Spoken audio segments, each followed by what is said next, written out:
Assalamualaikum warahmatullahi wabarakatuh. Salam sejahtera untuk kita semua.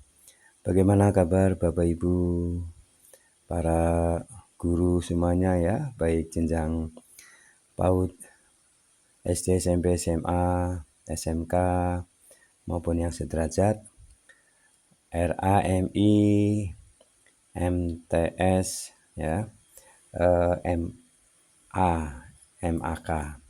Semoga dalam keadaan sehat walafiat, tetap semangat di dalam menjalankan aktivitasnya, dan semoga Bapak Ibu guru semuanya selalu semangat ya di dalam menjalankan aktivitasnya.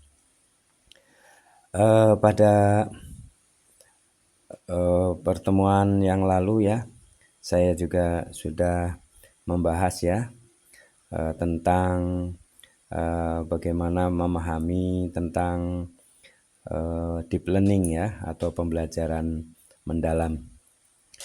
Nah, pada kali ini saya akan lebih fokus juga ya pada apa pengertian dan konsepnya seperti apa pembelajaran mendalam atau deep learning. Salam jumpa kembali dengan saya, channel Kurikulum Merdeka.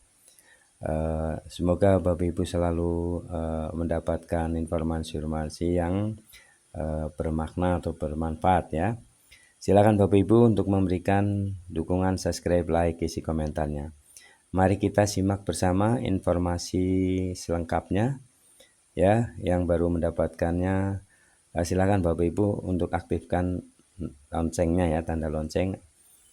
Baik Bapak Ibu, pada video kali ini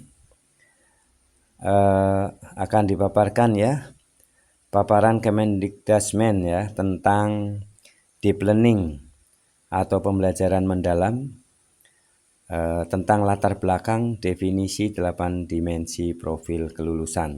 Nah, sudah kita ketahui bersama ya Bapak Ibu bahwa selama ini ada 6 dimensi profil belajar Pancasila ya. Nah, pada Kementerian Pendidikan Dasar dan Menengah yang baru ya, beliau mengajukan yaitu ada 8 ya profil lulusan. Nah, apakah ada yang sama, ada yang penambahan ya? Mari kita simak bersama. Pembelajaran mendalam. Kementerian Pendidikan Dasar dan Menengah Kemendikdasmen melalui Puskurjar memaparkan konsep pembelajaran mendalam atau kita singkat dengan PM ya, atau yang sebelumnya sudah ramai dibicarakan masyarakat dengan istilah deep learning. Mengapa pembelajaran mendalam? Ya, mengapa ini alasannya, mengapa perlu menerapkan ya pembelajaran mendalam. Pembelajaran mendalam ini dilaksanakan dengan latar belakang karena perubahan masa depan sulit diprediksi ya. Permasalahan mutu pendidikan yaitu literasi, numerasi, ketimpangan mutu pendidikan, bonus demografi 2035 dan visi Indonesia Emas 2045 ya, 2045. Kemampuan HOTS peserta didik Indonesia masih rendah. Hasil PISA menyatakan bahwa siswa Indonesia hanya bisa menjawab materi level 1-3 saja. Lower order thinking skills. Sementara peserta didik negara lain sudah sampai pada level 4 hingga 6. HOTS higher order thinking skills. Pembelajaran mendalam merupakan sebuah pendekatan yang berfokus pada penciptaan suasana belajar yang tidak hanya mengutamakan pengetahuan akademis ya, tetapi juga keseimbangan antara aspek intelektual, emosional, dan fisik. Kemampuan bertujuan untuk menciptakan pembelajaran yang berkesadaran ya, bermakna, dan menggembirakan ya bagi setiap peserta didik. Definisi atau pengertian dari pembelajaran mendalam itu apa? Pembelajaran mendalam ya atau deep learning adalah pendekatan yang memuliakan peserta didik dengan menekankan menekankan pada penciptaan suasana belajar dan proses pembelajaran yang berkesadaran atau mindful. Jadi berkesadaran atau mindful. Yang bermakna atau meaningful dan yang menggembirakan atau joyful ya. Jadi ada 3 ya, mindful, meaningful, dan joyful ya. Pendekatan ini dilakukan melalui dan pikir ya, melalui olah pikir intelektual, olah hati itu etika, dan olah rasa itu estetika. Dan olahraga atau kinestik secara holistik dan terpadu. Dengan kata lain, pembelajaran tidak hanya berfokus pada penguasaan materi akademik, tetapi juga pada pengembangan karakter dan kemampuan yang mendukung kesejahteraan secara menyeluruh. Pembelajaran mendalam sebagai solusi untuk pendidikan bermutu. Pembelajaran mendalam dapat menjadi solusi untuk menciptakan pendidikan yang berkualitas bagi semua anak bangsa. Dengan pendekatan yang lebih humanis ini, diharapkan peserta didik dapat mengembangkan 8 dimensi profil lulusan yang sesuai dengan tuntutan zaman dan kebutuhan masa depan. Berikut adalah 8 dimensi profil lulusan yang dihasilkan melalui pembelajaran mendalam. 1. Keimanan dan ketakwaan terhadap Tuhan Yang Maha Esa. Lulusan diharapkan memiliki keyakinan yang teguh terhadap Tuhan Yang Maha Esa dan menghayati nilai-nilai spiritual dalam kehidupan sehari-hari. Dengan dasar yang kokoh dalam keimanan, individu dapat menghadapi tantangan hidup dengan lebih bijak. 2. Kewargaan. Lulusan harus memiliki rasa cinta tanah air dan mentaati aturan serta norma sosial.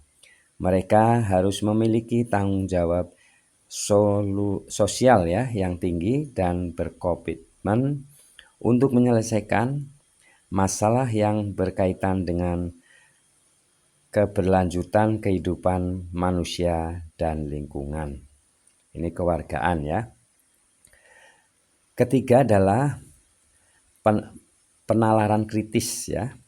Kemampuan berpikir logis, analitis, dan reflektif menjadi kunci penting bagi lulusan untuk memecahkan masalah yang kompleks.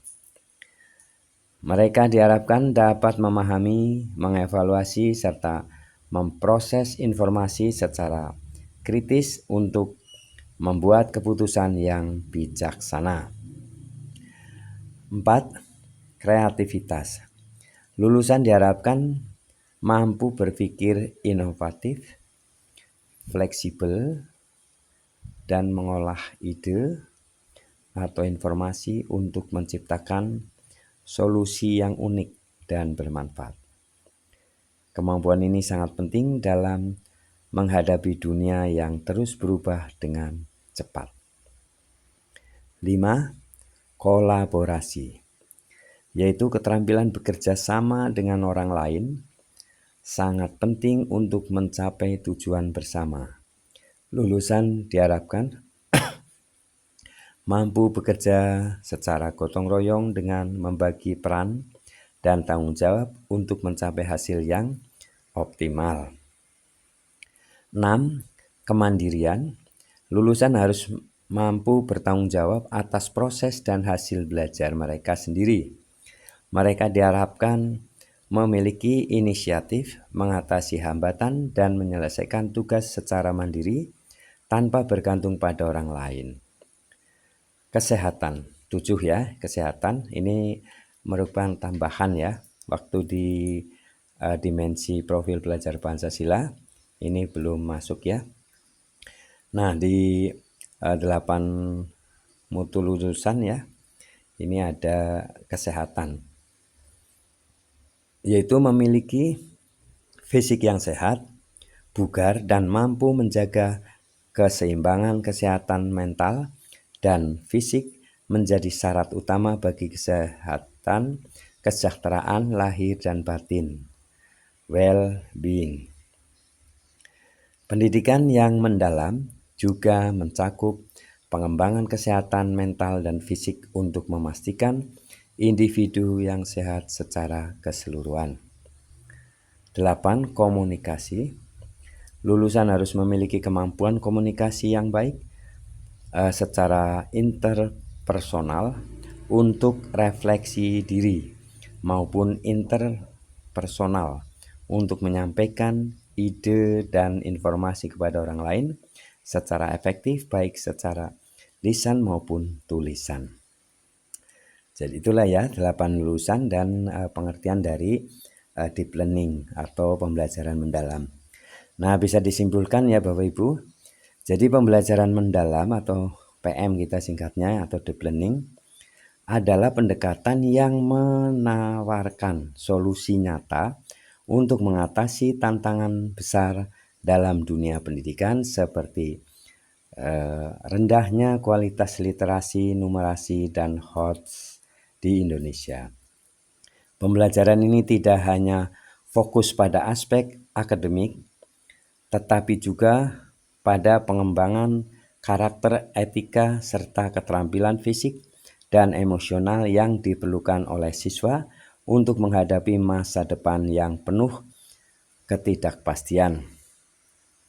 Melalui 8 dimensi profil lulusan ya, yang dihasilkan oleh pembelajaran mendalam ini, diharapkan sistem pendidikan Indonesia dapat mencapai tujuan besar dalam visi Indonesia Emas 2045.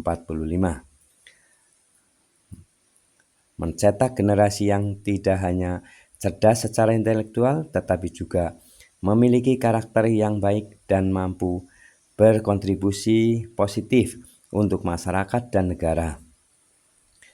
Dengan mengimplementasikan ya pembelajaran mendalam secara efektif, pendidikan di Indonesia akan semakin maju dan mampu menghadapi berbagai tantangan global, memastikan kualitas pendidikan yang merata dan bermutu untuk semuanya.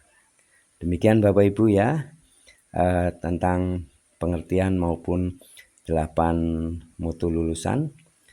Semoga bermanfaat. Jangan lupa Bapak Ibu untuk subscribe, like, isi komentarnya. Sampai jumpa kembali. Terima kasih. Assalamualaikum warahmatullahi wabarakatuh.